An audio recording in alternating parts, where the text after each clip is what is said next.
여러분 안녕하십니까? 경제인사이트 정철진입니다. 한 주간의 경제 이슈를 돌아보는 주간 경제인사이트 4월 넷째 주의 경제 키워드 지금 만나보시죠.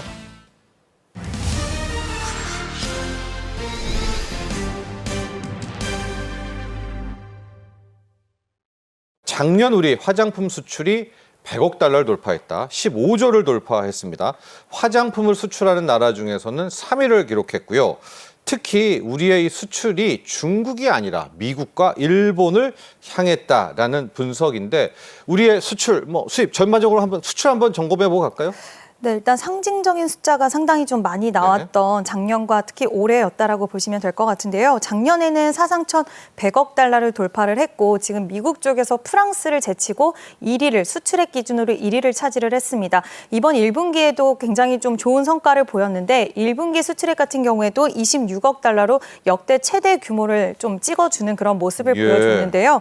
일단 전반적으로 지금 관세청에서 3월 기준으로 좀 통계를 발표한 결과를 좀 살펴보면 대부분 8개 주력 품목이 있는데 5개의 품목이 역시나 상승세를 좀 시연해내는 모습을 보여줬습니다.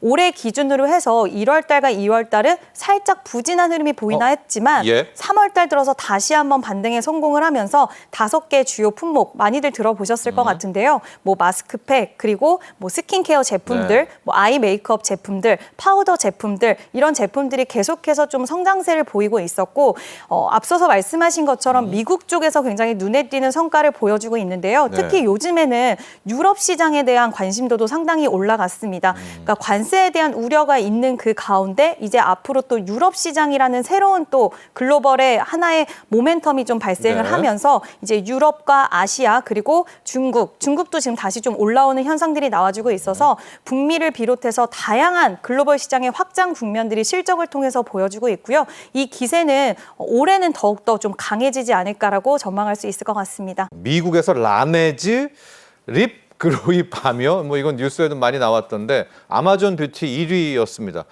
이 브랜드를 보면서 한번 우리 K뷰티의 힘 볼까요? 이거 알 수 있을 거 아니에요? 네, 일단은 이 방금 말씀하신 이 라네즈의 이 제품 같은 경우에 저도 립 제품인데 이제 바르고 자고 일어나면 상당히 입술을 부들부들하게 하루 만에 만들어주는 효과가 있고 하루 만에요? 네, 저도 사용을 합니다. 근데 가격대가 그렇게 비싸지가 또 않다 보니까 다른 것보다도 우리가 쉽게 집에서 편리하게 관리를 할 수 있다는 이점이 있고 또 해외 시장으로 나갔을 때 지금 물론 미국 같은 경우에 좀 초점을 맞춰서 이야기를 드리면 미국은 시원시원한 이목구비를 가지신 분들이 많잖아요. 그중에 또 립이 굉장히 입이 큰 분들이 많이 계신데 부각을 하는 화장을 하는 거를 좋아하는 나라의 특성을 갖고 있다 보니까 이 입술 관리가 상당히 중요합니다. 그러다 보니까 하루 만에 관리할 수 있는 제품 그리고 제품력이 좋은데 거기다 가격적인 경쟁력을 가지고 있고 또 이 제품을 홍보하는 분이 모델이 BTS의 지금 진이라는 분이 또 앰베서더로 활동을 하고 있어요. 라네즈 남성 쪽에. 모델이네요, 또? 네, 그러다 보니까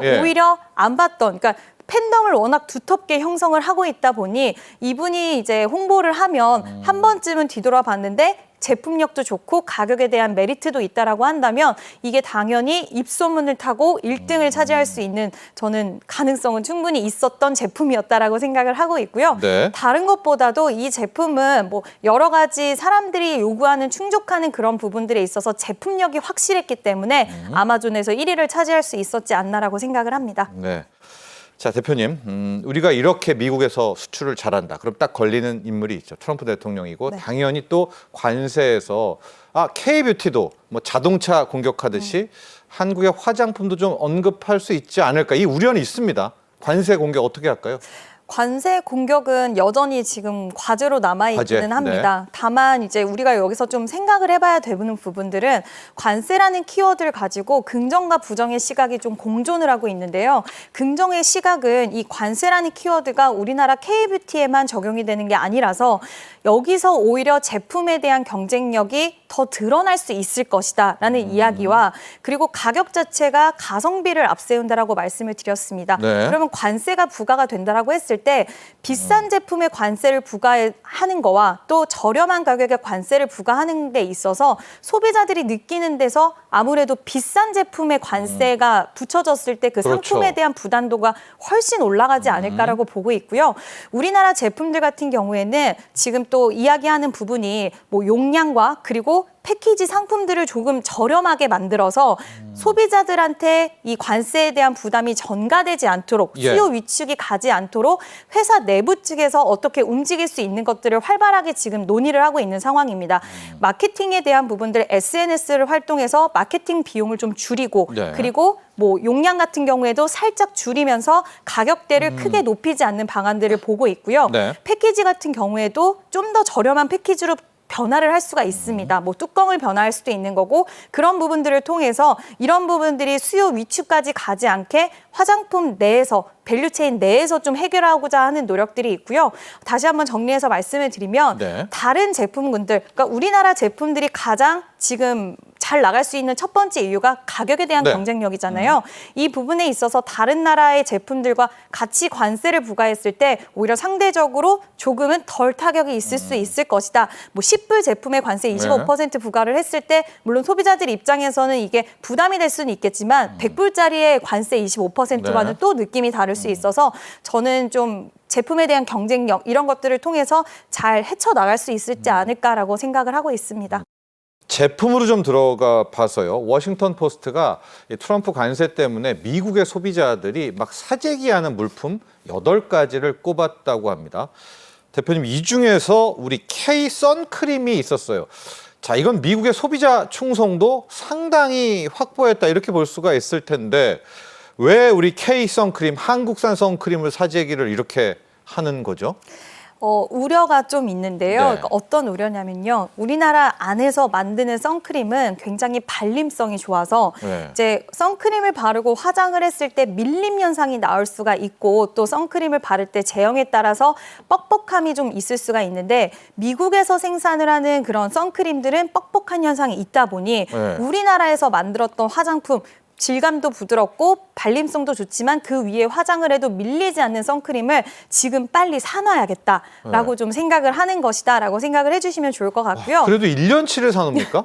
네, 근데 저는 이해가 되는 게 예. 지금 우리나라 선크림 같은 경우에는 정말 다양한 제품 라인업이 있어요. 그냥 선크림 단순히 햇빛을 차단한다는 게 아니라 예. 이제 4계절 내내 발라야 된다고 FDA에서도 피부암 막으려면 4계절 내내 선크림 발라야 된다라고 권고를 하기도 했고요. 또 워터프루프 제품이라고 해서 물에 강한 선크림 제품도 있고 또 다양하게 또 미백을 할 수 있는 선크림 제품도 있고 제품의 라인업이 다양하다 보니까 예. 이렇게 좋은 선크림을 이제 관세 때문에 사기가 조금은 좀 어려워질 수 있다, 불편해질 수 있다 이런 부분들이 굉장히 어필이 되면서 사재기까지 이어갔다라고 좀 판단해 주시면 될 것 같습니다. 네. 근데 또 일각에서는 이 뉴스 나오고 그러면 이제 댓글 중에서 아니 그 선크림이 한 개 얼마나 한다고 뭐 얼마 남는다고 그래 막 이렇게 호들갑을 떨어라는 분도 계시거든요. 선크림 시장이 규모가 어느 정도면 이게 좀 성장되는 산업인가요? 선크림 시장이? 네, 전 세계 기준으로 했을 때 네. 지난해 약 17조 6천억 원이 좀 형성이 됐는데 지금 FDA에서도 경고를 하고 있고 지금 여름이 더 길어지는 현상들이 나오거든요. 네. 여기서 햇빛들이 상당히 강합니다. 특히 미국으로 가면 저도 여름에 한번 미국에 놀러 간 적이 있었는데 네. 미국의 햇빛은 우리나라 햇빛과는 정말 다릅니다. 그렇죠. 서부는 특히 어마어마하죠. 네, 엄청나게 강렬한데 네. 이것을 피하기 위해서 피부암을 피하기 위해서 선크림은 좀 필수적인 요소라고 할 수 있고요. 앞서서 말씀하신 예. 것처럼 저렴한데 왜 미리 사재기를 해 네. 하실 수 있겠지만 저렴한 만큼 또 바꿔서 생각하면 한 번에 사는데 부담이 없다 보니 예. 이런 사재기 현상들이 나오고 있다라고 보시면 될 것 같고요. 저였어도 한 번에 많이 좀 쟁여뒀을 것 같습니다. 네. 이런 또 K 선크림에 대해서는 굉장히 제품력이 뛰어나요. 저도 외국 것도 써보고 우리나라 것도 써봤지만 가격은 훨씬 저렴한데 굉장히 부드러운 발림성을 가지고 있다 보니까 이 선크림 시장은 계속 커질 수밖에 없는 네. 시장이고 여기서 우리나라 기업들이 돌파구를 충분히 찾아볼 수 있지 않을까라고 생각을 합니다. 네, 자 트럼프 대통령의 관세 때문에 미국의 소비자들이 우리의 선크림 제품을 사재기하고 있다. 이것까지 받고 조금 더 들어가 보도록 하겠습니다. 지금 우리 K-뷰티 업계의 또 대응인데 자, 대표님 뭐 현대차도 그렇고 반도체도 그렇고 미국에 현지 공장 지어서 이제 트럼프의 관세를 피한다 이런 전략이 있잖아요. 우리 뷰티 기업들은 안 합니까? 우리도 그냥 공장을 아예 뭐 미국에다 짓자 이런 흐름들 없나요?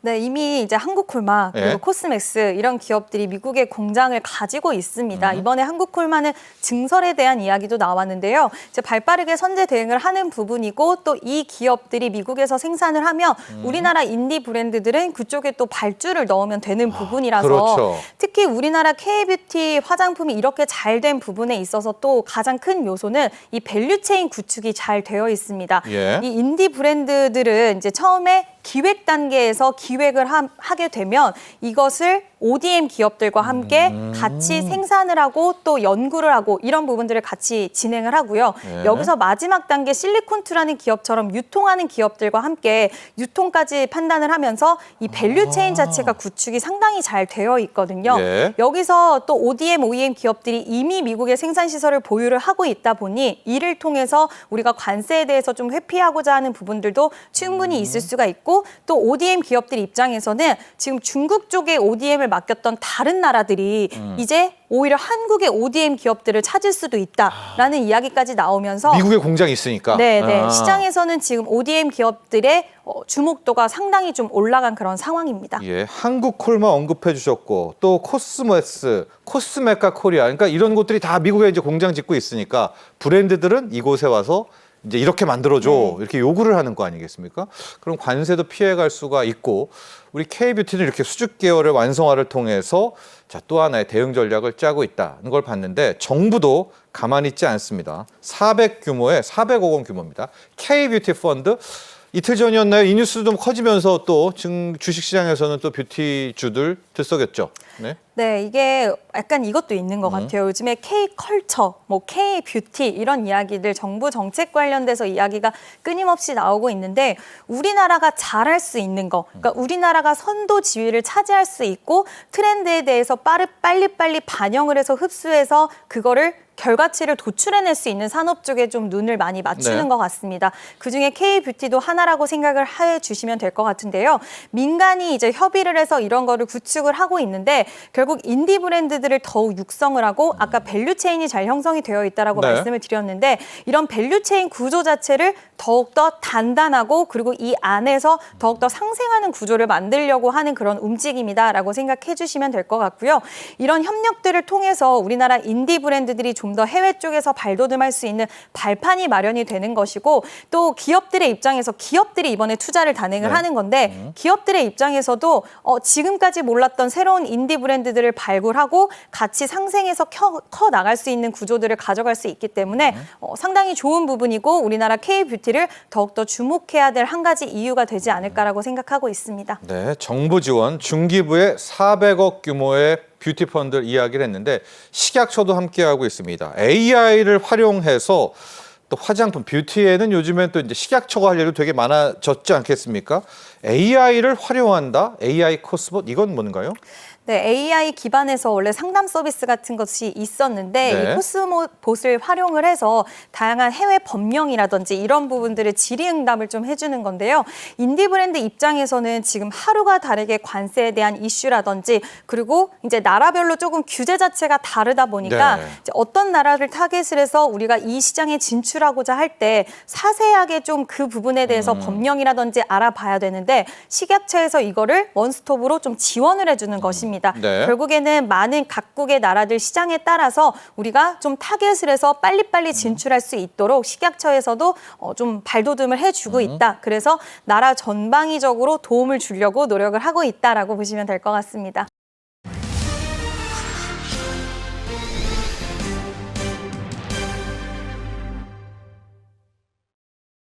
크게 보면 할 얘기는 다 오고 갔다. 양국 모두 이렇게 입장 전하고 있습니다. 우선 전반적인 내용 한번 스케치해 주시죠. 네, 그렇습니다. 이번에 이제 재무와 통상, 수장들의 모인 첫 회의였다라는 것이 이제 의미 있다라고 저는 생각을 해보겠고요. 말씀 주신 것처럼 이제 뭐 정확히 보면 1시간 8분 정도 이제 진행된 것으로 보고 있습니다. 이 사이에 이제는 재무 쪽과 그다음에 이제 뭐 환율도 얘기했을 거고요. 분명히 통상 문제에 대해서 이제 같이 이제 논의가 있었는데요. 네. 그래서 이런 점에서는 굉장히 의미 의미가 있다라고 생각해보겠고 우리 측에서는 아마 한 5가지 정도를 좀 얘기했습니다. 그래서 정리해 보면은 그래서 첫 번째로 본다 그러면 차분하고 질서 있는 협의가 필요하다는 것을 이제 미국 쪽으로 이제는 이야기를 했고요. 두 번째로는 이제 한미 간의 교육이 필요한데 지속 가능하고 균형적인 교육이 필요하다 이런 얘기를 우리가 미국 쪽으로 얘기를 했습니다. 네. 또한 세 번째로 에너지 안보 제고가 필요하다라고 얘기했고요. 무엇보다 미국의 조선업 재건을 위해서 상호 간의 증진이 필요하다는 부분을 이제 어필했습니다.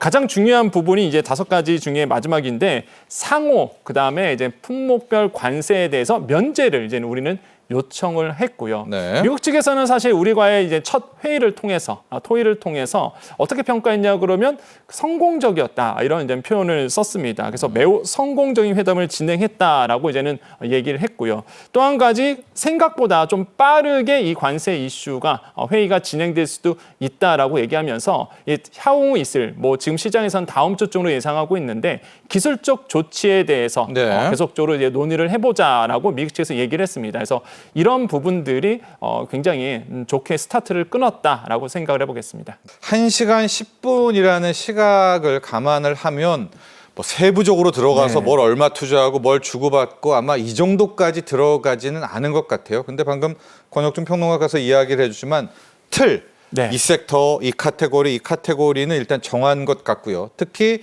우리 최상목 부총리가 가장 중요한 부분이죠.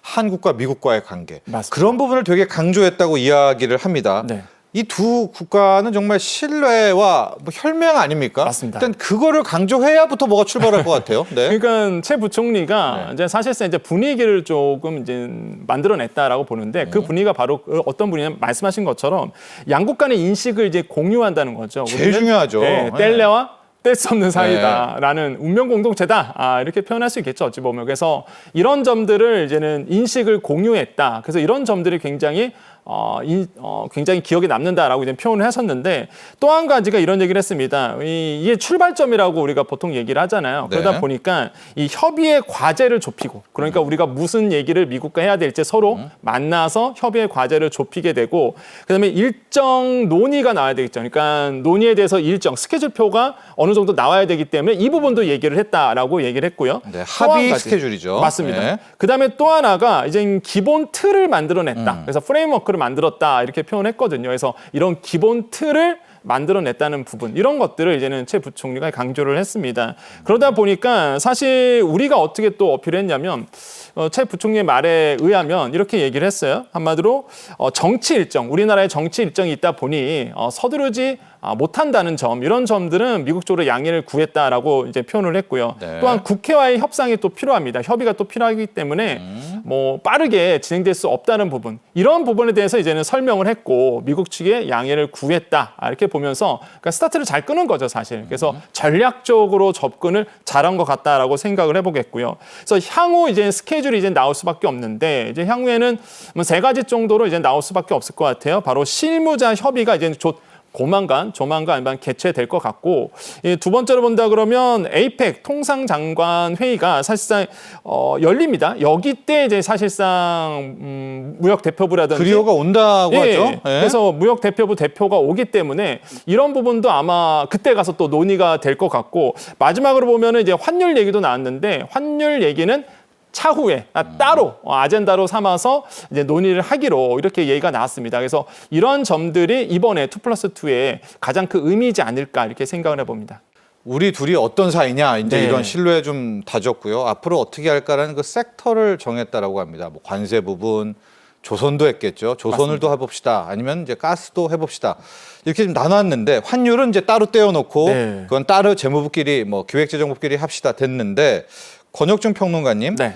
방위비 국방 쪽의 이야기를 미국이 분명히 했을 줄 알았는데 왜냐면 맞아요. 일본은 했거든요. 맞아요. 최상목 부총리가 방위비 분담금, 이 국방에 대한 이야기는 전혀 없었다. 이렇게 오늘 아침에 이야기를 했습니다. 그러니까 시장에서 가장 궁금했던 것이 네. 그럼 이번에 이제는 회의를 통해서 과연 미국 쪽에서 아젠다를 세팅했을 때 그 틀. 그 얘기했을 때 방위비 얘기를 분명 할 거다라고 했을 수도 있다라고 했는데 나중에 결과가 지금 보면은 미국 쪽에서 방위비 얘기는 꺼내지 않았다라는 네. 것이 지금 이제 알려진 사실입니다. 왜일까요? 그래서 굉장히 의아스럽고요. 일본 측 같은 경우에는 일본과의 협의를 진행했을 때 방위비를 갑자기 꺼냈거든요. 그래서 우리도 대비를 분명히 하고 갔었을 텐데 의외로 방위비 얘기를 안 했는데 근데 그 힌트를 트럼프 대통령의 또 목소리에서 얻을 수 있습니다. 이제는 바로 나온 얘기인데요. 트럼프 대통령이 이 군대 문제 그러니까 방위비 문제는 따로 가겠다라고 또 얘기를 했어요. 그러다 보니까 지금 미국의 전략이 좀 수정이 되나?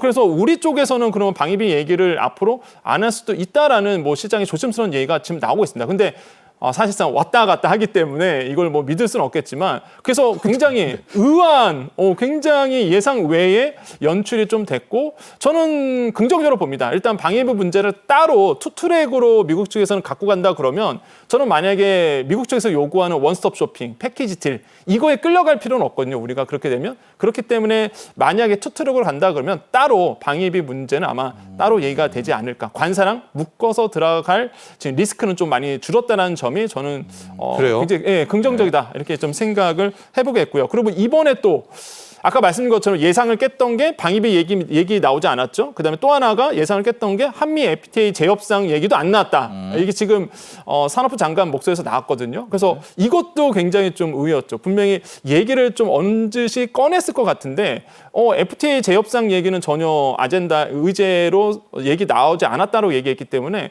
이런 점도 굉장히 시장에서는 좀 안도하고 있다 이렇게 생각을 해봅니다. 스캇 베센트 미 재무장관이 실은 어젯밤에 가장 먼저 입장을 전했습니다. 한국이 이제 A급을 갖고 왔다. 매우 만족한다. 성공적이다. 뭐 극찬을 했습니다. 네.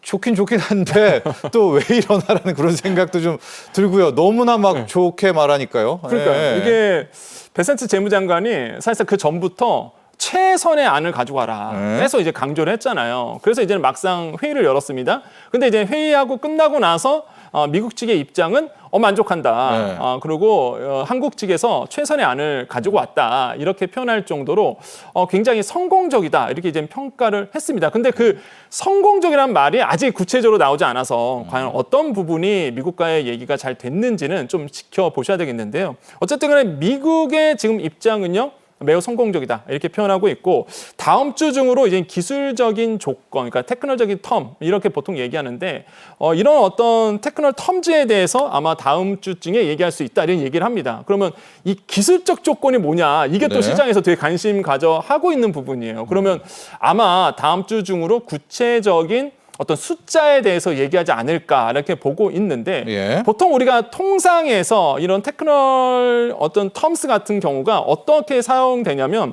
이런 거죠. 협정이나 세부사항을 보통 우리가 조절할 때 이런 표현을 쓰거든요. 기술적 어떤 조건들을.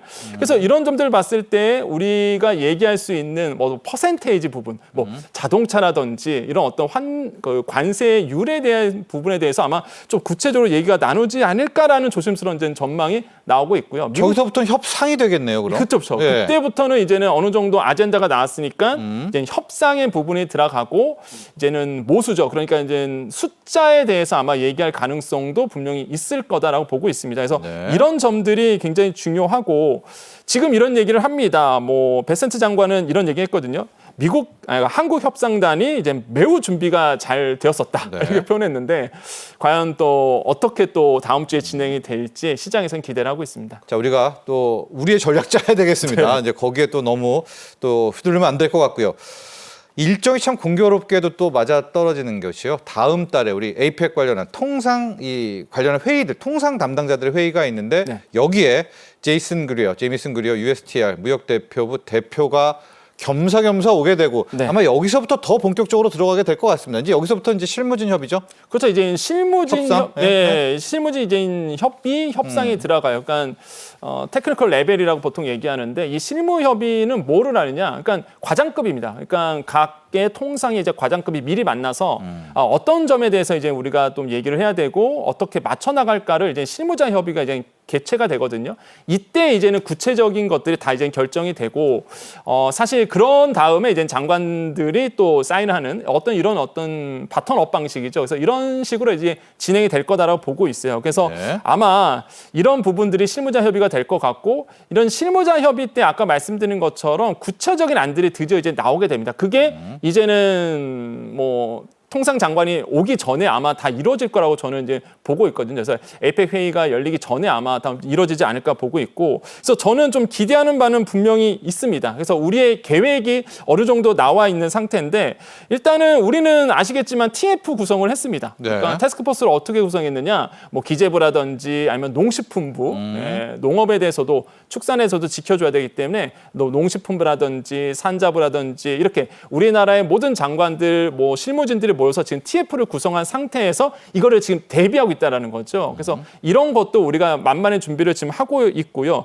특히 이번에 이제는 TF에 모였던 부서들이 뭐 정말 총망라했어요. 뭐 과기부라든지 국토교통부, 환경부, 농림부, 보건복지부 다 모여갖고 지금 TF 구성해서 대응 전략을 짜고 있거든요. 그래서 아마 이번에 사실상 이 실무자 협의 되기 전에 어느 정도 안은 나올 거라 보고, 저는 가장 걱정스러운 거 비밀 유지입니다. 우리의 전략에 절대 노출되면 안 되기 때문에 이런 점들에 대해서 잘 지켜주기만 한다 그러면 뭐 이번에 이제 사실 실무자 협의 개최됐을 때 좋은 안들이 좀 나오지 않을까 이렇게 생각을 하고 있습니다.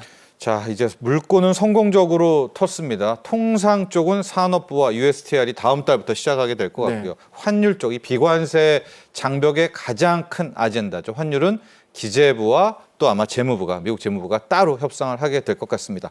자, 평론가님, 이제 총평 좀 부탁드립니다. 지금 트럼프 대통령이 급한 건 사실인 것 같아요. 7월 8일이 본인이 얘기한 상호관세 유예 마지노선인데 지금 체결된 국가가 단 하나도 없어요. 사인된 국가가 없습니다. 만에 하나 또 유예할 수는 없죠. 그럼 이제 완전 관세에 대한 신뢰도가 떨어지니까. 아, 이게 일종의 기회라면 기회일 텐데 우리는 어떻게 살려야 될까요? 일단 지금 2+2로 해서 이제 미국의 의중을 어느 정도 파악을 했을 거라고 봅니다. 하지만은 조금 더 미국이 어떤 생각을 가지고 있고 어떻게 대응할지에 대해서 그 의중을 파악하는 게 가장 또 우선시 돼야 된다라고 저는 생각을 해보겠고요. 이런 점들이 일단 우리가 먼저 생각해야 될 부분이라고 생각을 해봅니다. 그렇다고 해서 우리가 뭐 이런 2+2를 했다 그래서 사실상 뭐 미국식에 끌려가는 건 아니다. 우리도 이제 강하게 해야 될 부분이 있는데 뭐 법적 대응도 할 수 있다라는 걸 강하게 어필을 해야 됩니다. 그래서 WTO에 대한 제소 부분 사실 1기 때 한번 했었거든요. 그렇게 이제 강하게 갈 수도 있다는 거를 좀 제시를 해야 되고 산업에 대한 생산 전략에서 본다 그러면 일단 어쩔 수 없이 미국 안에서 이제 생산되는 전략도 아마 나올 수는 있겠죠. 그래서 지금 뭐 현대제철이라든지 뭐 현대자동차도 마찬가지로 현지화를 지금 하고 있는데 이런 점들도 우리가 또 고려해 볼 만한 전략이라고 생각을 해보겠고요. 산업별 협상도 마찬가지입니다. 지금 뭐 25% 관세되고 있는 부분이 있습니다. 품목별 관세.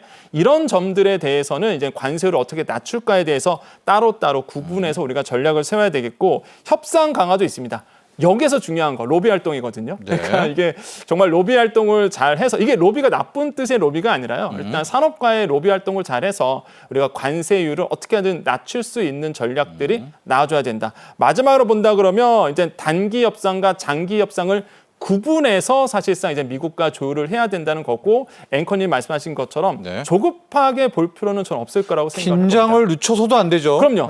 긴장하면서도 사실상 끌려갈 필요는 전혀 없다라는 것 다시 한번 강조드리겠고, 이번에 2+2를 통해서 분명히 미국의 의중은 파악을 했을 겁니다. 그러면 그 의중에 맞춰서 우리의 또 TF를 꾸렸기 때문에 아마 대응 전략이 계속적으로 나올 것 같으니까요. 이런 점들은 아마 시장에서 좀 기대하는 바가 아닐까 이렇게 생각을 해봅니다. 지금까지 4월 넷째 주 주간 경제 인사이트였습니다. 여러분 감사합니다.